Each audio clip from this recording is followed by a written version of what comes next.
The death of Dawson's Creek and Varsity Blues star James Beek is putting a spotlight on colorectal cancer. Beek lost his battle yesterday at just 48 years old. He revealed his diagnosis in 2024 and had since become outspoken about the disease. According to the American Cancer Society, colorectal cancer is the third leading cause of cancer-related deaths in men and the fourth leading cause in women. It's expected to cause more than 55,000 deaths this year.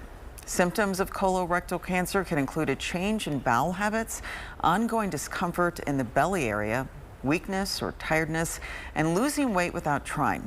Experts say cures are easier when it's caught earlier. Colon cancer is caught early, we can generally cure it by an operation or other treatments that can be associated with it, and that's what keeps us interested in, is not only can we prevent it, but when we do identify it, it can be cured very often. If you're having any lasting symptoms, you should talk to your doctor.